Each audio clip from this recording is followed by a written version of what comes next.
அதோட advantage and disadvantage. நார்மலைசேஷன்ன்றதுனா டேட்டாவை நம்ம ஆர்கனைஸ் பண்ணுறது டேட்டா பேஸில். எதுக்காகனா டு ரெடியூஸ் ரிடெண்டன்சி. இது மூலயமா டேட்டா இன்டெகிரிட்டி இம்ப்ரூவ் பண்ணுறோம். டூப்ளிகேட் டேட்டாஸை வந்து நம்ம என்ன பண்ணுறோன்னா டிவைட் பண்ணி மல்டிபிள் ரிலேட்டட் டேபிள்ஸில் ரிலேட் கொடுக்குறோம். Consistency of the database வந்து என்ஷூர் பண்ணுறோம். இதோட மெயின் கோல் வந்து என்னென்னா டேட்டா ரிடெண்டன்சியை ரெடியூஸ் பண்ணுறதுனும் டேட்டா இன்டெகிரிட்டி இம்ப்ரூவ் பண்ணுறது, டேட்டா பேஸ் மெயின்டெனன்ஸை வந்து சிம்பிளிஃபை பண்ணுறது. Normal forms are used in normalization. First normal form, second normal form, third normal form. First normal ஃபார்ம்லேருந்து data is stored in rose and columns. Rows and காலம்ஸில் data stored ஆகிருக்கும். Each column contains atomic values. ஒவ்வொரு காலமும் தனித்தனி atomic values வச்சுருக்கோம். Repeating groups are not allotted. ரிப்பீட்டிங்காக வர குரூப்ஸ்லாம் அலோட் பண்ண முடியாது. செகண்ட் நார்மல் ஃபார்மில் the table must be in first normal form.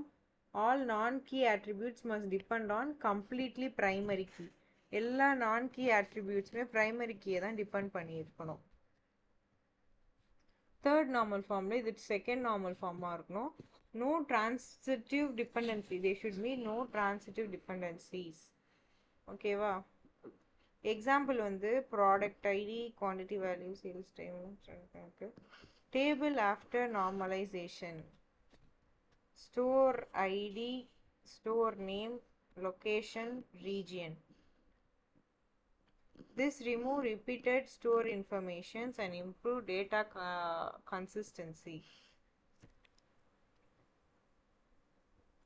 Okay.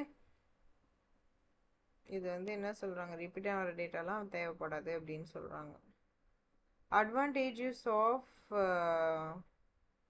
normalization: data integrity, flexible data model, efficient storage, data maintenance simplify, data consistency enhance பண்ணும், query and analysis, scalability and extendability.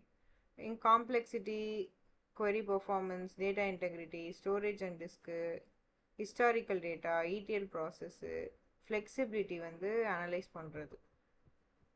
Okay, this is what we mean normalization.